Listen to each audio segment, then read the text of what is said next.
Ready থাকুন নিজেদের ঈমানকে রক্ষা করার জন্য, মসজিদকে রক্ষা করার জন্য, কবরস্থানকে রক্ষা করার জন্য, ঈদগাহকে রক্ষা করার জন্য।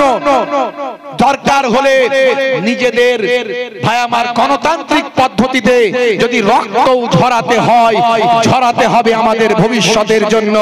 সেই সময় চলে এসেছে মুসলমান, তোমার ঈমানি পরীক্ষার সময় চলে এসেছে মুসলমান। আমার সরকারি প্রতিনিধি থাকবে, তাতে অমুসলিম থাকবে, অমুসলিম প্রতিনিধি সরকারি প্রতিনিধি থাকবে। আপনার জায়গা, আপনার বাপের দেওয়া, আপনার দাদুর দেওয়া সম্পত্তি, সেখানে সরকারি প্রতিনিধি থাকবে, কেন্দ্র সরকার বলছে। আর সেখানে মুসলমান নাই, অমুসলিমও থাকবে। ওয়াকাফের সম্পত্তিগুলো আমাদের 14 পুরুষের দেওয়া, আপনার দাদুর দেওয়া। আপনার দাদু আল্লাহওয়ালা মানুষ ছিল, তার সম্পত্তি অনেক ছিল, 200 বিঘে। চিন্তা করলাম আমার 2 বিঘে দিত কাজ হয়ে যাচ্ছে, 2 বিঘে দিত আমার কাজ হয়ে যাচ্ছে। আমার ছেলে পুলেও তেমন কেউ নাই, তা আমার জন্য 10 বিঘে রাখি। 190 বিঘে আমার কওমের, আমার সম্প্রদায়ের মানুষ, গরিব মানুষ, তারা পিছিয়ে পড়েছে, তাদের শিক্ষা দীক্ষার দরকার, তাদেরকে ডেভেলপমেন্ট করতে হবে।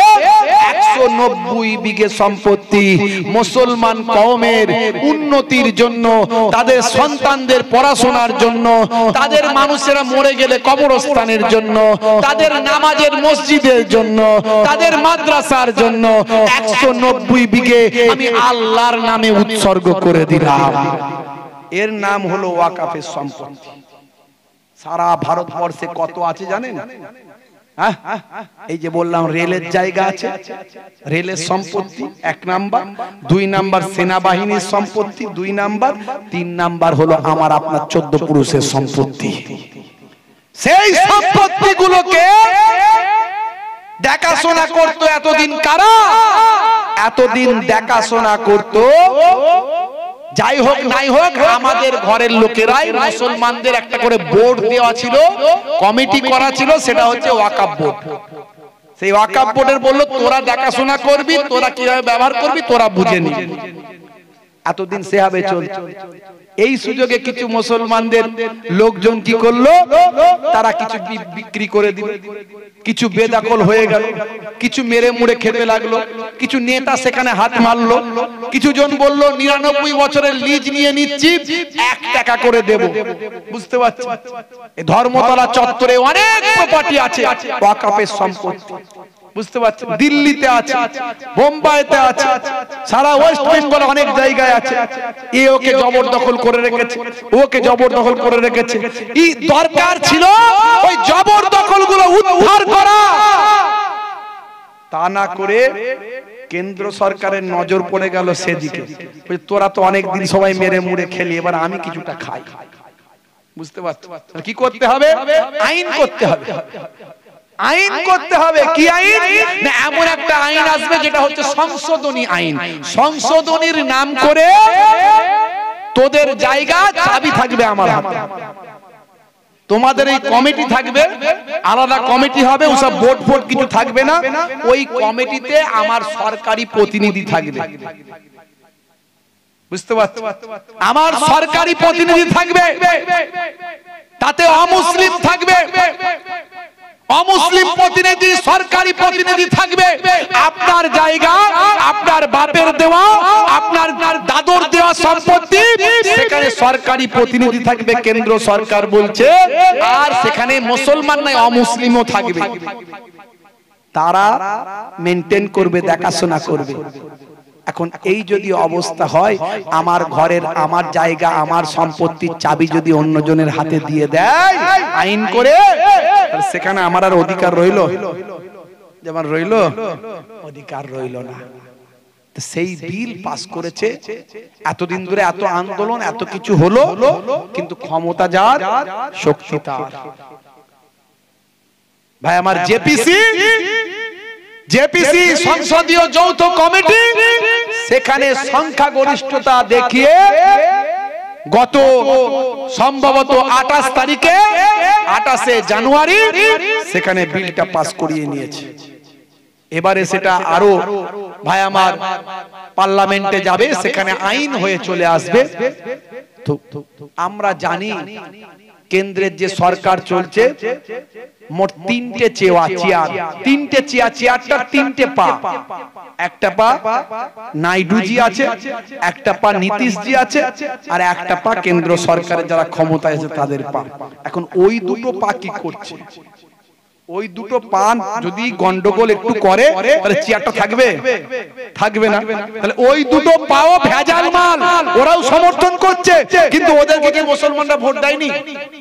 দিয়েছিল না দেয়নি? দিয়েছিল না দেয়নি? সেখানকার মুসলমানরাও চিৎকার করছে, চেঁচাচ্ছে। এত বেশি চেঁচাতে হবে যে বিশ্বাসঘাতকতা করলে আগামী দিন রেহাই পাবে না। এখনো সময় আছে পার্লামেন্টে যাতে আইন হয়ে না আসতে পারে, এবং এর বিরুদ্ধে যত বিরোধী শক্তি আছে তারা যেন চিৎকার করে পথে নামে, এবং প্রয়োজন হলে ভাই আমার ওই যে দুটো পা আছে নীতিশ কুমার আর নাইডুজি, এই পা দুটো যদি সরিয়ে নেয় তাহলে ক্ষমতা হবে না লড়াই করে জিতে থাকার।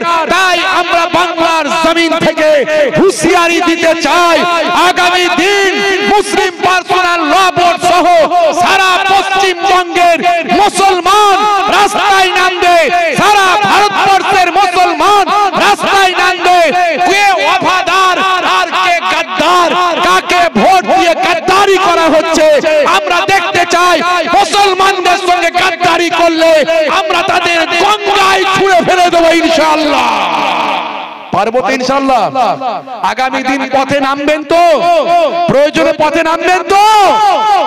শুধু অপেক্ষা করুন, রেডি থাকুন, রেডি থাকুন নিজেদের ঈমানকে রক্ষা করার জন্য, মসজিদকে রক্ষা করার জন্য, কবরস্থানকে রক্ষা করার জন্য, ঈদগাহকে রক্ষা করার জন্য।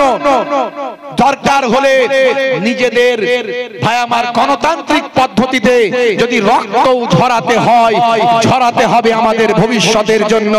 সেই সময় চলে এসেছে মুসলমান, তোমার ঈমানি পরীক্ষার সময় চলে এসেছে মুসলমান। তবে শুধু বিপদটা মুসলমানের নয়, আমি এর আগেও বলেছি, এই ওয়াকফ উৎসর্গকৃত সম্পদ প্রথম আমাদের উপরে পড়েছে। আমার অমুসলিম হিন্দু ভাইদের দেবত্ব সম্পত্তি আছে, যারা চুরি করা মাল, যারা চোর হয় তারা দেখে না ঘরের না বাইরে।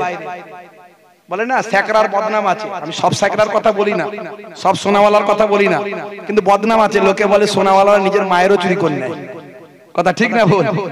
কথা কিন্তু মিলে যায়। আজকে দেখুন দলিত আদিবাসীরা মার খাচ্ছে না খায়নি? তারা কি হিন্দু নয়? খাচ্ছে, খাবে। আর কারণ যাদের অভ্যাস হয়ে যায় অন্যায় করা, তারা কখনো কাউকে দেখে না। পুলওয়ামার দিকে তাকিয়ে দেখুন ভাই আমার, রাফায়েল কেলেঙ্কারির দিকে তাকিয়ে দেখুন, যেদিকে দেখবেন দেশের ক্ষতি। মনে রাখবেন শুধু মুসলমান বিপদে নয়, আমরা দেশ বিপদে আছি। তাই আমাদেরকে সবাইকে এগিয়ে আসতে হবে, জাতি ধর্ম বর্ণ নির্বিশেষে অন্যায়ের বিরুদ্ধে।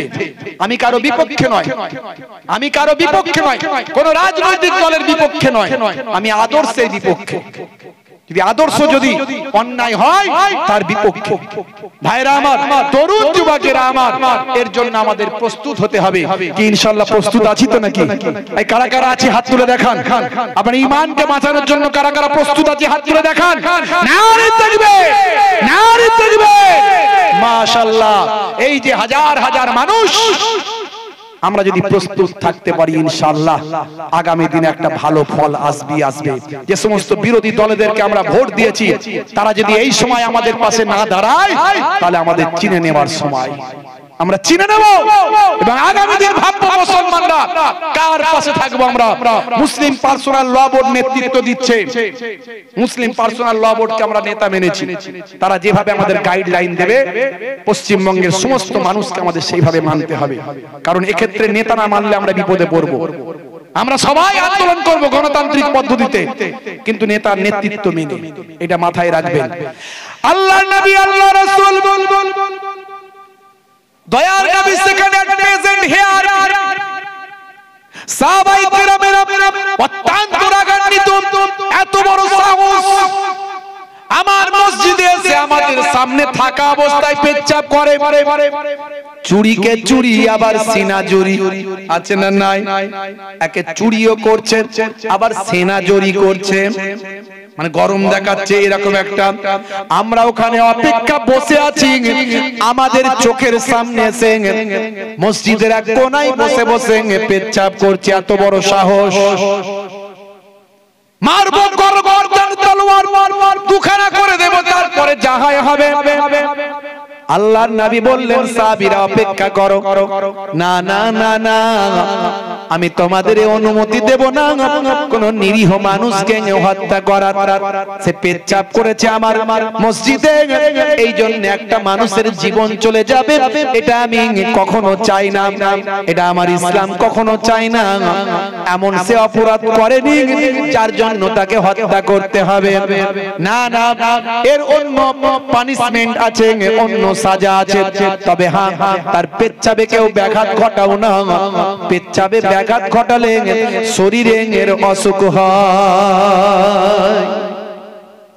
1450 বছর আগে আল্লাহর নবী বললেন পেচ্ছাবে ব্যাঘাত ঘটালে শরীরে অসুস্থতা আসে, রোগ হয়। 1450 বছর পর স্বাস্থ্য বিশেষজ্ঞরা বলছেন নবী ঠিক বলেছেন, কারো পেচ্ছাব ব্রেক করো না, এটা স্বাস্থ্যের জন্য ক্ষতি। দেখেছেন কেমন মহাবিজ্ঞানী ছিলেন আমার নবী? আসলে আমার নবী তো নিজের ইচ্ছায় কোনো কথা বলতেন না। মা ইয়ান্তিকু আনিল হাওয়া ইন হুয়া ইল্লা ওয়াহিয়ুন ইউহা। আমার নবী নিজের ইচ্ছায় কোনো কথা বলেননি যতক্ষণ না আমার আল্লাহ ওহী দিয়ে না জানিয়ে দেন।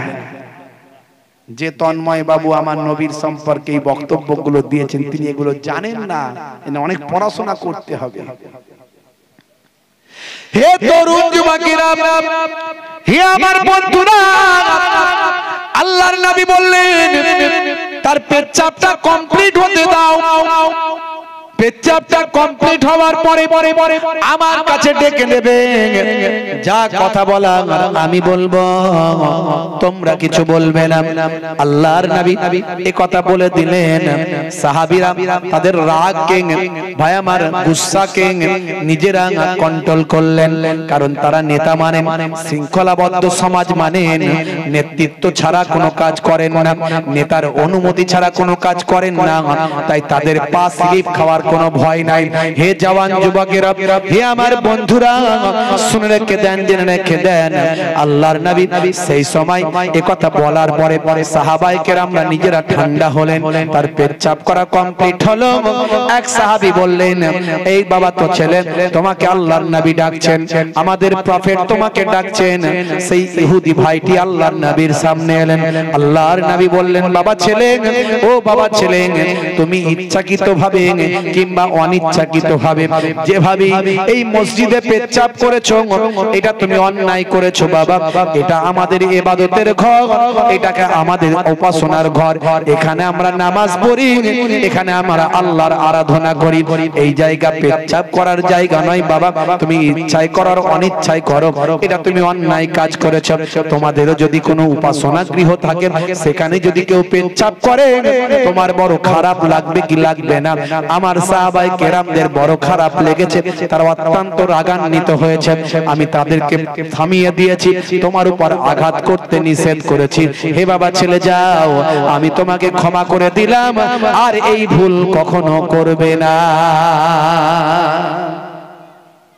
এই ভুল আর কখনো করবে না।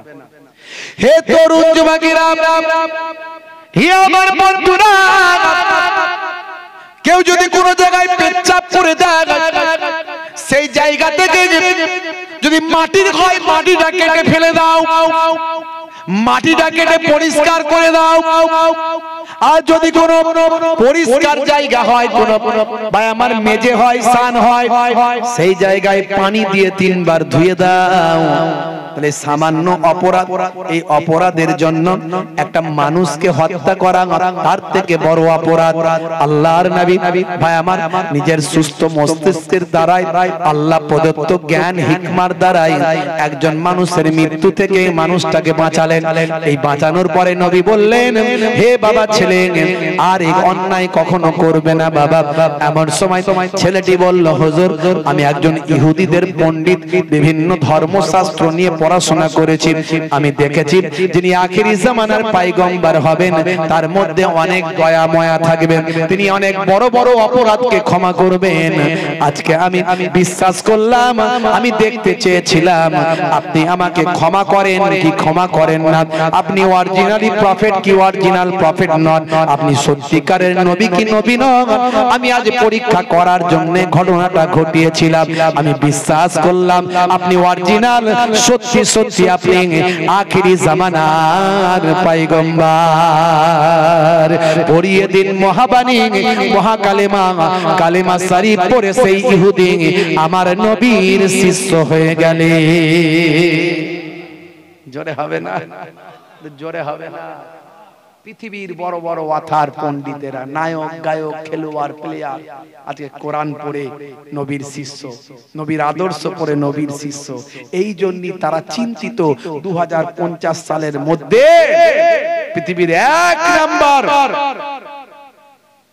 সবচেয়ে বেশি মানুষ যে রিলিজিয়াসকে প্রেম করবে, যে প্রফেটকে ভালোবাসবে, যে মহামানবের আদর্শ মানবে, সেই ধর্মের নাম হলো ইসলাম, সেই গ্রন্থের নাম হলো আল কোরআন, আর সেই মহামানবের নাম হলো মুহাম্মদ মুস্তাফা। জোরে বলুন সুবহানাল্লাহ সাল্লাল্লাহু আলাইহি ওয়াসাল্লাম। তাই তারা চিন্তিত, আমাদেরকে সেই নবীর আদর্শ মেনে চলতে হবে। হে তরুণ যুবকেরা, হে আমার বন্ধুরা, আপনারা দেখেছেন কাবা ঘর, এই মাত্র কিছুদিন আগের কথা বলছি, ইন্টারনেটে ভাইরাল কাবা ঘর তওয়াফ করছে, কাবা ঘর তওয়াফ করছেন একজন ব্যক্তি। তিনি ভাই আমার দুটো ইহরামের পোশাক পরে আছেন, একটা নিচে পরে আছেন, একটা উপরে পরে আছেন, কাবা ঘর প্রদক্ষিণ করছেন, তওয়াফ করছেন বাবা। এমন সময় ইন্টারনেটে তার ভিডিওটা, তার ছবিটা কেউ ধারণ করে ছড়িয়েছে। তার সারা গায়েতে, সারা ভাই আমার হাতেতে যতটুকু অংশ খোলা আছে, সেই খোলা অংশগুলোতে দেখা যাচ্ছে তার শরীরটা ট্যাটু করা। ট্যাটু করা এখনকার যুবকেরা, মুসলমান ঘরের ছেলেরা ট্যাটু করছে, আছে না নাই? হ্যাঁ, ট্যাটু আছে না নাই?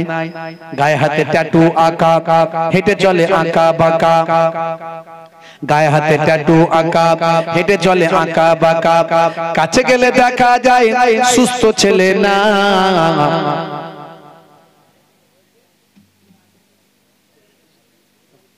তিরঙ্গার দুর্গন্ধে টেকা যায় না, তিরঙ্গার দুর্গন্ধে টেকা যায় না। আজকালকার পোলা দেখো সঠিক পথে চলে না, পিতামাতা গুরুজনের কথা তারা শোনে না। হে তরুণ যুবকেরা, হে আমার বন্ধুরা, হে আমার মুরব্বিয়ানিরা, শুনে রেখে দিন বাবা। হে মুসলমান, আজকে যুবকেরা ট্যাটু করেন। এই ট্যাটু করা মানে হলো রং করা। কিছু আছে রং করা যেগুলো শরীরে ট্যাটু রং করে, আবার কিছু আছে শরীরকে বাবা পুড়িয়ে দিয়ে, শরীরকে পুড়িয়ে ট্যাটু করা হয়। কিছু আছে মেডিসিন দিলে রং গুলো উঠে যায়, কালার গুলো উঠে যায়। আবার কিছু আছে ফিক্সড হয়ে যায় জীবনে মৃত্যু পর্যন্ত, সেই শরীর থেকে ওই ফিক্সড করা ট্যাটু গুলো, দাগ গুলো আর ওঠে না। ভাইরা আমার, তরুণ যুবকেরা আমার, ইন্টারনেটে ভাইরাল হয়ে গেছে যে ব্যক্তির ছবি, যে ব্যক্তির ভিডিও, হে যুবকেরা, নিউজ হয়েছে, খবর হয়েছে, তিনি আর অন্য কেউ নন, তিনি হলেন আমেরিকা যুক্তরাষ্ট্রের বিখ্যাত একজন ব্লগার। ব্লগার মানে যারা ব্লগিং করে, বিভিন্ন তথ্য নিয়ে যারা বক্তব্য রাখে, বিভিন্ন বিষয়ের উপর যারা বক্তব্য রাখে, সারা পৃথিবীতে ফেমাস হয়ে যায় ব্লগার। এই আমেরিকা যুক্তরাষ্ট্রের ভাই আমার বিখ্যাত ব্লগার, তার নাম হলো মিস্টার জোসেফ। হে তরুণ যুবকেরা আমার, মিস্টার জোসেফকে জিজ্ঞাসা করা হলো, হে মিস্টার জোসেফ, আপনার গায়ে হাতে ট্যাটু, এই অবস্থায় কেন আপনি বাইতুল্লাহ তওয়াফ করছেন? Are you Muslim? বলল ইয়েস, আই অ্যাম মুসলিম। কি করে আপনি মুসলিম হলেন? আর গায়ে হাতে ট্যাটুই বা কেন আপনার? বলুন, ট্যাটু তো ইসলামে হারাম। এই রং করলে তো আপনার নামাজ হবে না, ওযু হবে না। শুনুন, এগুলো আমার ফিক্সড করা, যেগুলো আমার তোলার চেষ্টা করেছি, তুলতে পেরেছি সেগুলো তুলেছি, এগুলো আর তোলার ক্ষমতা নাই, তাই এগুলো নিরুপায়। এর উপরে আমি ওযু করি, এর উপরে গোসল করি। আমার জন্য আলেম ওলামারা বলেছেন, আমার জন্য বর্তমান পজিশনে, এই সিচুয়েশনে আমার জন্য জায়েজ। শুনে রেখে দেন, আপনি কেন মুসলিম হলেন? আপনি কেন ইসলাম গ্রহণ করলেন? হে তরুণ যুবকেরা, মিস্টার জোসেফ বলেন, আমি ব্লগিং করি, কোরআন নিয়ে ব্লগিং করার জন্য চেষ্টা করছিলাম, কোরআন নিয়ে ব্লগিং করার জন্য চেষ্টা করছিলাম, কোরআন মাজিদ পড়তে চেষ্টা করছিলাম। পড়তে পড়তে পড়তে পড়তে কোরআন মাজিদের একটা সূরা, সূরার নাম হলো সূরা আসর। এই সূরায় গিয়ে আমি অবাক হলাম, আমি আশ্চর্যান্বিত হলাম। এই সূরা নিয়ে আমি বারবার গবেষণা করে আমি দয়ার নবীর শিষ্য হয়ে গেলাম। বলে বিষয়টা কি খুলে বলুন? বলে এই সূরাতে আল্লাহ ভাই আমার সময়ের কসম করেছে। আসর, ওয়াল আসর, ইন্নাল ইনসানা লাফি খুসর, নিশ্চয় মানুষ ক্ষতিগ্রস্ত। আল্লাহ বলছে আমি আসরের কসম করছি, সময়ের কসম করছি। সময়ের কসম করে আল্লাহ বললেন মানুষ ক্ষতিগ্রস্ত, নিশ্চয় মানুষ ক্ষতিগ্রস্ত। আমি অবাক হয়ে গেলাম, আল্লাহ এত কিছুর কসম না খেয়ে সময়ের কেন খেলেন? পরে দেখলাম সময়ের থেকে মূল্যবান আর কিছু হতে পারে না। সময় এমন একটা কিমতি চিজ, যেটা সময় চলে গেলে আর পাওয়া যায় না, যেটাকে কোনদিন ধরা যায় না, যেটা কোনদিন আটকানো যায় না, যেটা কোনদিন কন্ট্রোল করা যায় না, যে সময়কে কখনো নিজের আয়ত্তে আনা যায় না। আল্লাহ সেই সময় নিয়ে কসম করে বললেন, আমি সময়ের কসম করে বলছি, ইন্নাল ইনসানা লাফি খুসর, নিশ্চয় ইনসান মানুষ ক্ষতিগ্রস্ত। আমি অবাক হয়ে গেলাম, তাহলে আমি ক্ষতিগ্রস্তদের মধ্যে আছি। আমি নিজেকে নিয়ে গবেষণা শুরু করলাম, আমি হারিয়ে গেলাম, আমি ভাবুক হয়ে গেলাম, আমি ভাবতে শুরু করলাম, সময় নিয়ে গবেষণা করতে শুরু করলাম। ইল্লাল্লাযীনা আমানু ওয়া আমিলুস সালিহাত, নিশ্চয় যারা ঈমান এনেছে এবং সেই মতো আমল করেছে, ওয়াতাওয়াসাউ বিল হক ওয়াতাওয়াসাউ বিস সাবর, এবং যারা হকের পথে থেকেছে, সবর করেছে, ইল্লা মানে তারা ব্যতীত তারা ক্ষতিগ্রস্ত নয়। যারা ঈমান এনেছে এবং সেই মতো হক আমল করেছে, হকের পথে থেকেছে এবং ধৈর্যশীল বান্দাদের পরিচয় দিয়েছে, আল্লাহ বলছেন তারা ব্যতীত তারা ক্ষতিগ্রস্ত নয়, তারা ছাড়া সমস্ত মানুষ ক্ষতিগ্রস্ত। আমি আসরের সময়ের কসম করে বলছি, জোরে বলুন সুবহানাল্লাহ। এই সূরা পড়ে আমি মিস্টার জোসেফ, আমি অবাক হয়ে গিয়ে আমি আল্লাহর কোরআনকে বিশ্বাস করলাম, দয়ার নবীকে বিশ্বাস করলাম, নবীর নামে কালেমা পড়ে আমার নামটা ইব্রাহিম রেখে দিলাম। জোরে হবে না? আরে জোরে হবে না? আমার তরুণ যুবকেরা, আমার মুরব্বিয়ান, হে তরুণ যুবকেরা, হে আমার বন্ধুরা, শুনে রেখে দিন বাবা, জেনে রেখে দেন, সেই কোরআন মাজিদ আজকে পড়ে সারা পৃথিবীর মানুষ জ্ঞান অর্জন করছে। সেই কোরআন মাজিদ আপনি ভুলে যাবেন না। কোরআন মাজিদের একটা অ্যাপ ডাউনলোড করুন মোবাইলে। কোরআন মাজিদ জীবনে একবার অন্তত, আরবি যদি নাও আপনার পড়ার ক্ষমতা থাকে, এখন উচ্চারণ ওয়ালা কোরআন মাজিদ মোবাইলে ডাউনলোড করুন। উচ্চারণ ওয়ালা কোরআন মাজিদটা উচ্চারণ বাংলায় করে করে পড়ুন। তার তলাতে অনুবাদ থাকবে, অর্থ থাকবে বাংলায়, সেটা বাংলায় পড়ুন। পড়ে অন্তত জীবনে একবার কোরআন মাজিদ খতম করুন। অন্তত মৃত্যুর আগে আপনার মনের শান্তি পাবেন যে আল্লাহ প্রদত্ত কিতাব, সেই কিতাবটা আমি একবার জীবনে শেষ করেছি। আল্লাহর কিতাব পৃথিবীর মানুষের লেখা অনেক কিতাব পড়েছেন, আর আল্লাহ প্রদত্ত কিতাব জীবনে কোনোদিন শেষ করতে পেরেছেন? একবার কোরআন মাজিদ পড়ুন। মোবাইলের অ্যাপে আপনারা অনেক কিছু আছে যেগুলো থেকে গোনা ছাড়া নেকি পাবেন না। হাস্য, কৌতুক, আনন্দ, ফুর্তি, অশ্লীল ভিডিও, অশ্লীল ছবি, বিভিন্ন রকম গেম, বিভিন্ন রকম গেম এখন কোম্পানি দিচ্ছে, খালি বলছে গেম লোড করো, যাতে করে তোমাদের মাথাটা খারাপ হয়ে যায়, ভালো কিছু ভাবনা, ভালো কিছু চিন্তা না করতে পারো। সমাজে অনেক কিছু অবিচার, অন্যায় হয়ে যাবে, তোমার মাথায় কিছু থাকবে না। বুঝতে পারছেন? খালি বলছে তোমরা গেম লোড করো। মুকেশ আম্বানি এশিয়ার কয়েক নাম্বারের মধ্যে একজন ধনী, বুঝতে পারছেন ভাইরা আমার? তার ছেলের বিয়ে দিল কদিন আগে অনন্ত আম্বানি, আর তারপরে অ্যাড করছে মোবাইল খুললি, আমার ছেলের বিয়ের খুশিতে এই গেমটা দেওয়া হয়েছে, এই গেমটা যদি ডাউনলোড করো অনেক ইনকাম করতে পারবে। বাপও বলছে ইনকাম করতে পারবে, মা নীতা আম্বানি সেও বলছে ইনকাম করতে পারবে, ছেলেও বলছে আমার বিয়ের খুশিতে এটা দেয়া হয়েছে, তোমরা খেললে অনেক ইনকাম করতে পারবে। সেখানে আবার সাথ দিল শাহরুখ খান, সে বলছে আমিও খেলি, তার খেলার সময় আছে? সেখানে আবার অ্যাড করতে শুরু করলো সচিন টেন্ডুলকার, সে বলছে আমিও খেলি, তোমরা খেলো। হাই রে হাই, তাদের খেলার সময় আছে? খালি একটাই উদ্দেশ্য, সাধারণ গরিব ঘরের ছেলেগুলোকে বোকা বানানো, এদেরকে বোকা বানিয়ে নেশাখোর, পাত্তাখোর, গেমখোর করে রাখা। এরা পড়াশোনা করবে না, শিক্ষা দীক্ষা গ্রহণ করবে না, পৃথিবীতে কি হচ্ছে চিন্তা করবে না, তাদের অস্তিত্ব কি হচ্ছে চিন্তা করবে না, তাদের নীতি আদর্শ কি হচ্ছে চিন্তা করবে না, আর তার মাঝখানে ওরা গেম খেলবে, ওরা নেশাখোর হয়ে যাবে, ওরা পাত্তাখোর হয়ে যাবে, ওরা তিরঙ্গাখোর হয়ে যাবে, ওরা রাত দিন মোবাইল নিয়ে ব্যস্ত থাকবে। আর আমরা ওদের বাপ 14 পুরুষের রেখে যাওয়া, হাজী মোহাম্মদ মহসিনের রেখে যাওয়া ফান্ড, ওদের 14 পুরুষের রেখে যাওয়া সম্পত্তি, কোটি কোটি কোটি কোটি টাকার সম্পত্তিগুলোকে আমরা আত্মসাৎ করে নেব।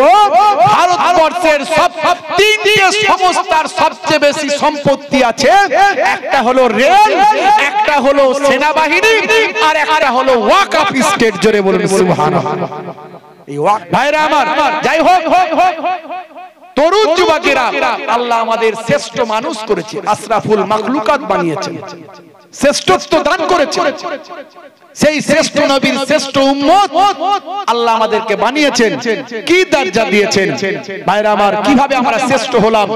এই যে দেখুন, শাবান মাসের 14 তারিখ সামনে কদিন পরে আসছে, নিসফুস শাবান। এই নিসফুস শাবানের কত মর্যাদা, লাইলাতুন নিসফ মিন শাবান, এই শাবান মাসের 14 তারিখ মধ্য রজনী কত গুরুত্বপূর্ণ। এখান থেকে প্রমাণ পাওয়া যায় উম্মতে মুহাম্মাদির আল্লাহ কি দরজা দিয়েছেন। হযরত ঈসা রূহুল্লাহ এক সময় সফরে বেরিয়েছেন, ভ্রমণ করতে করতে পাহাড়ের উপরে উঠেছেন। একবার দরুদ শরীফ আল্লাহুম্মা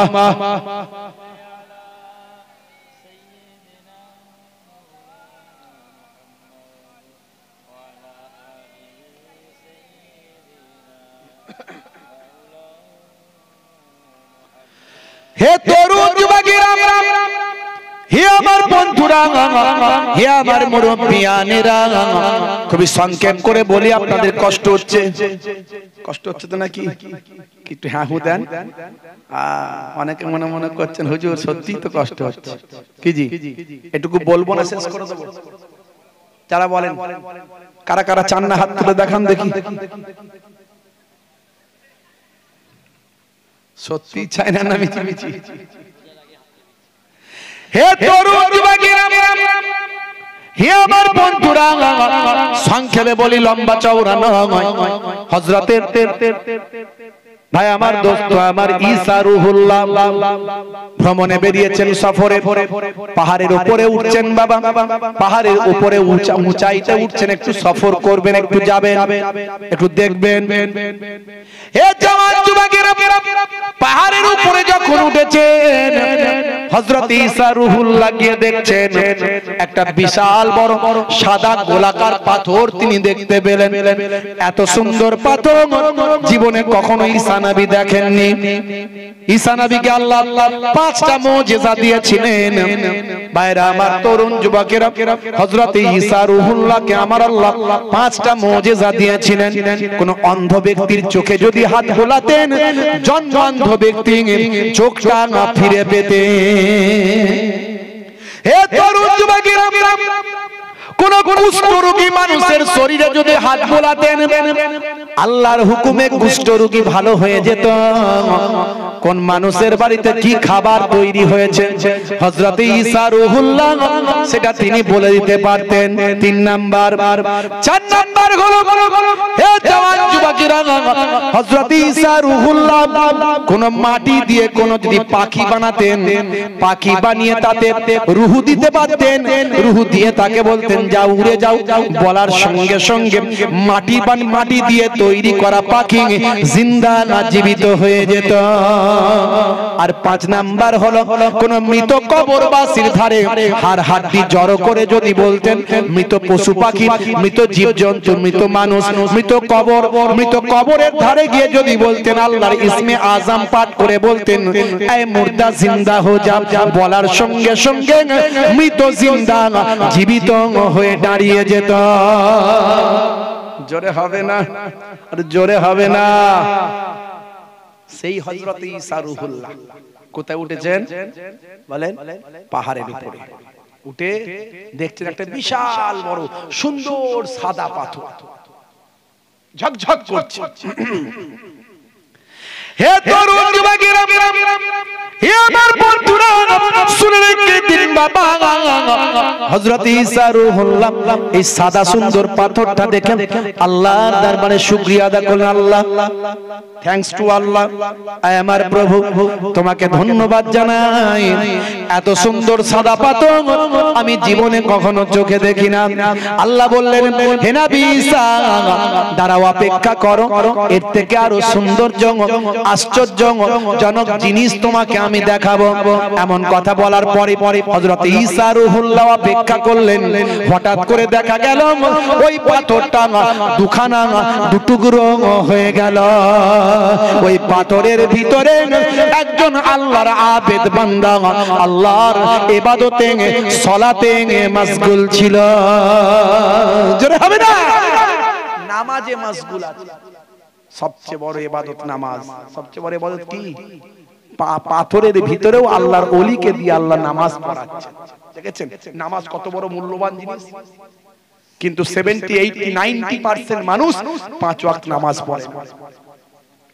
জুম্মার নামাজও পড়ে না, পড়লে 2 রাকাত ফাটাফাট দুটো সিজদা মেরে দে হাওয়া গেল। কোথায়? ফ্রি ফায়ার খেলতে চললো, কোথায়? তাস খেলতে, জুয়া খেলতে।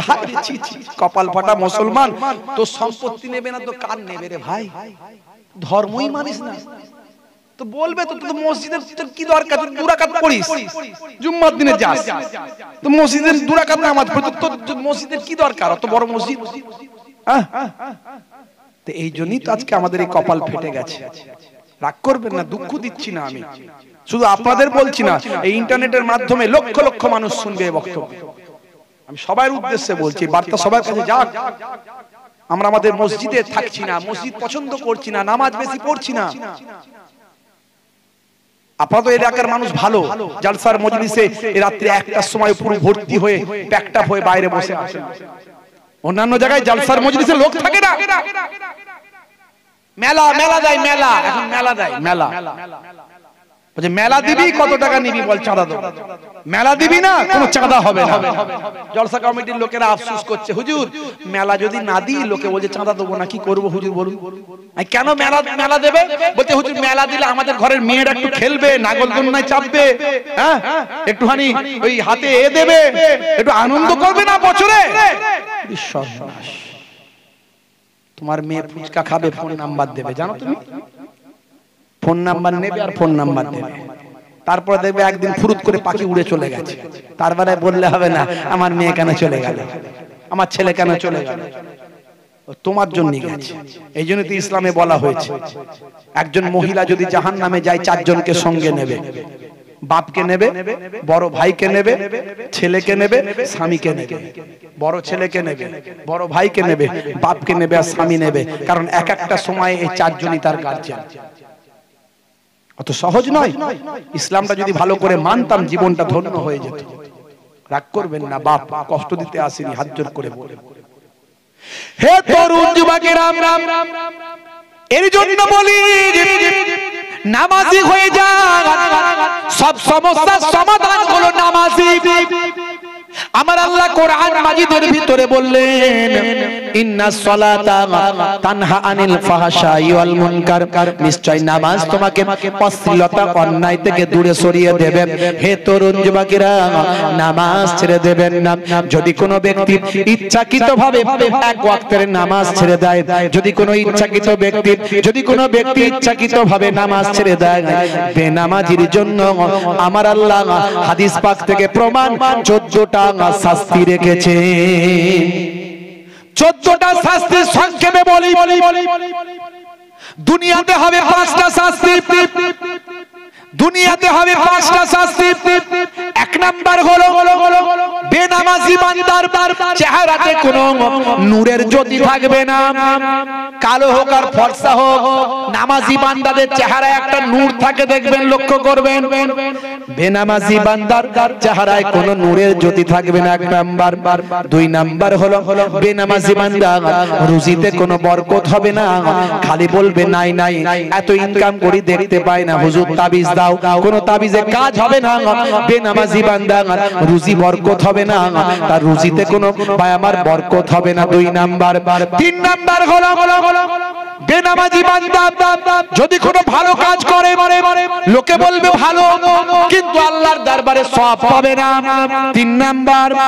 4 নাম্বার হলো বেনামাজি বান্দা নিজের জন্য যেটা দোয়া চাইবে সে দোয়া কবুল হবে না।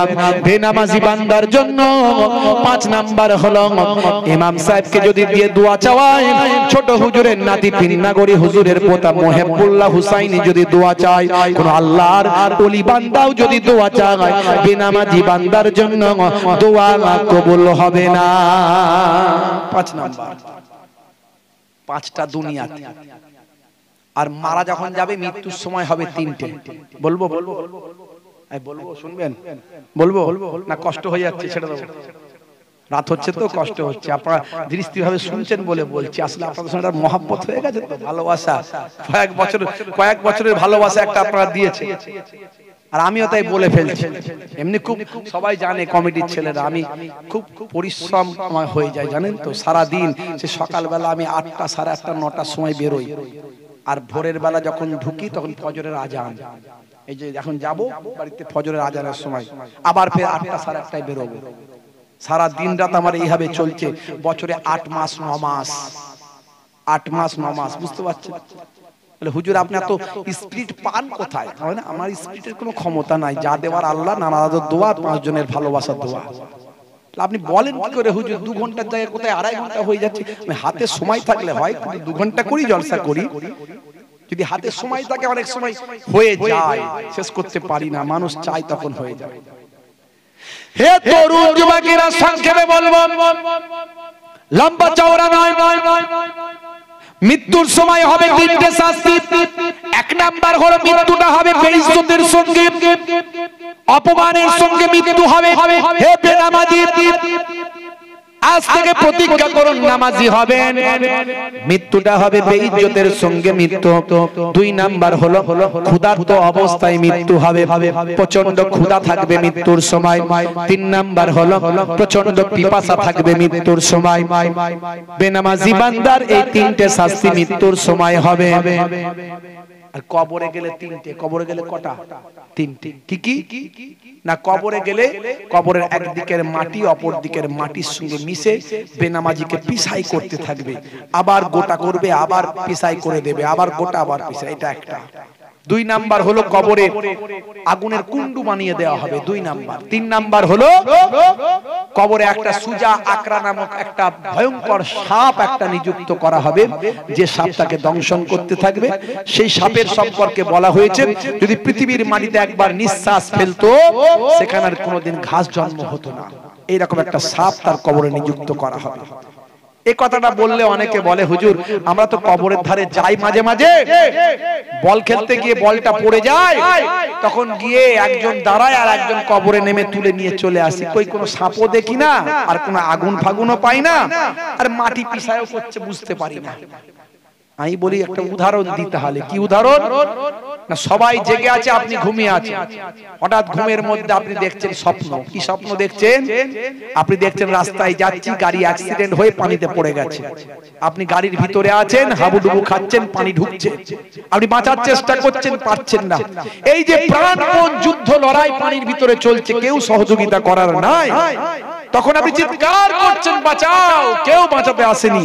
এই কঠিন পরিস্থিতির মধ্যে আপনি ডুবে যাচ্ছেন, মারা যাচ্ছেন, মারা যাওয়ার আগে হঠাৎ করে আপনার ঘুমটা ভেঙে গেল। এই যে ভয়ঙ্কর শাস্তি, কষ্ট, যন্ত্রণা অনুভব করলেন, এটা কি সবাই বুঝতে পারলো না আপনি একা পারলেন? একা পারলেন। কবরে দেওয়ার পরে ওই কবরবাসী পারবে বুঝতে, আর কেউ বুঝতে পারবে না। এটা উদাহরণটা দিলাম। আর কিয়ামতের দিনে হবে 3টে শাস্তি। কিয়ামতের দিনে তার বিচারটা হবে কঠিন ভাবে, শক্ত বিচার করা হবে। 1 নাম্বার, 2 নাম্বার হলো আমার আল্লাহ তাআলা তার দিকে রহমতের দৃষ্টিতে তাকাবেন না, এটা হলো 2 নাম্বার।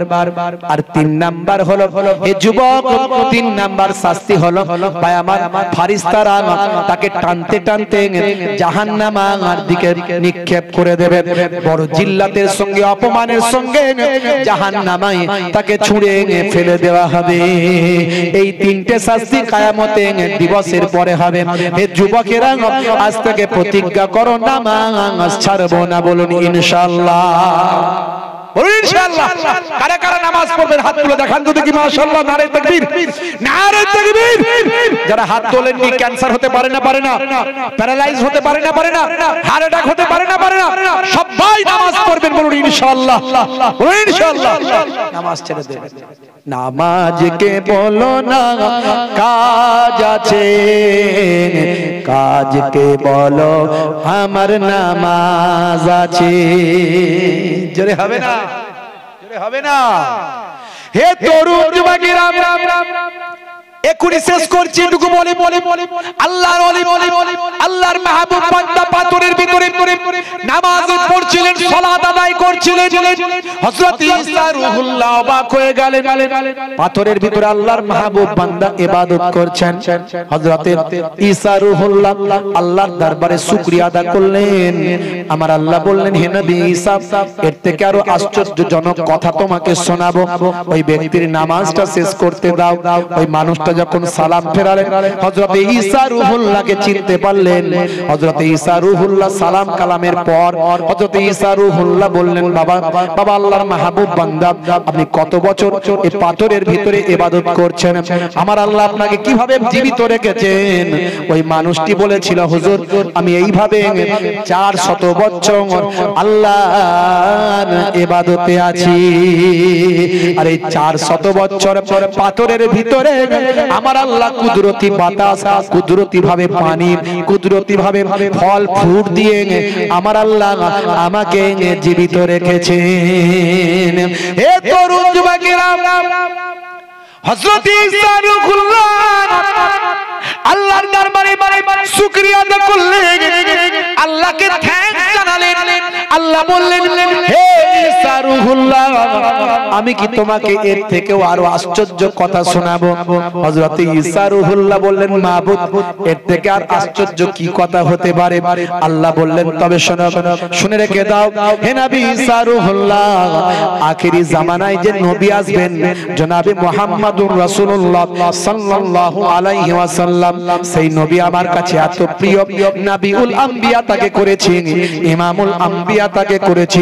শুধু তাই নয়, সেই নবীর উম্মতকে আমি আল্লাহ কত ভালোবাসি শুনে রেখে দাও হে নবী ঈসা রূহুল্লাহ সেই নবীর উম্মত শুনে রেখে দাও নিসফু শাবান লাইলাতুন নিসফি মিন শাবান শাবান মাসের 14 তারিখের রাত্রিতে একটা রাত যদি সেই উম্মতে মুহাম্মাদি নবীর উম্মত যদি ইবাদত করে কাটায় হে তরুণ যুবকেরা আমার আল্লাহ জানিয়েছিলেন হে নবী ঈসা রূহুল্লাহ সেই উম্মতে মুহাম্মাদির যদি উম্মতেরা নিসফু শাবান শাবান মাসের মধ্য রজনীতে একটা রাত যদি আমি আল্লাহর ইবাদতে কাটাই এই এক রাতের দরজা মর্তবা এই 400 বছরের এই আল্লাহর আমার মাহবুব বান্দার ইবাদতে থেকে আরো উত্তম হবে জোরে হবে না আরে জোরে হবে না নারে থাকবে ভাইরা আমার হযরত ঈসা রূহুল্লাহ অবাক হয়ে গেলেন এমনি কি ঈসা রূহুল্লাহ বলেছিলেন ইয়া আলাইতানি কুনতু মিন উম্মতে মুহাম্মাদিন হায় হায় হায় আমি যদি উম্মতে মুহাম্মাদি হয়ে যেতাম আমার আল্লাহ বলেন হে নবী ঈসা আপনাকে আপনার এই দোয়াকে কবুল করে নিলাম আখিরি জামানায় আপনাকে আমি পাঠাবো উম্মতে মুহাম্মাদি করে জোরে হবে না ঈসা নবী আসবেন না আসবেন না তো নবী আসা তো শেষ তিনি কি নবী হয়ে আসবেন নাকি না তিনি আমার নবীর উম্মত হয়ে আসবেন জোরে বলুন সুবহানাল্লাহ ভাইরা আমার তরুণ যুবকেরা আমার সেই নবীর উম্মত আমাদেরকে আল্লাহ করেছেন আমরা নামাজ ছেড়ে দেব না ছাড়বো ছাড়বো সবচেয়ে বড় ইবাদতটা করুন জীবনটা ধন্য হয়ে যাবে নামাজ নামাজ দাদা হুজুর করছি দাদা হুজুর নামাজ ছেড়ে দিয়ে হননি বাপ নামাজ ছেড়ে দিয়ে হননি আর নামাজ যদি আমরা ছেড়ে দিই দাদা হুজুর আমাদেরকে চিনবেন কিনা তার গ্যারান্টি নাই বাবা আমি নামাজ পড়ে আল্লাহর ওলি হয়েছি আর তুমি নামাজ ছেড়ে দিয়ে আমার ভক্ত হয়েছো হতে পারে কখনো নামাজটা পড়ুন বাপ নামাজ ছাড়বেন না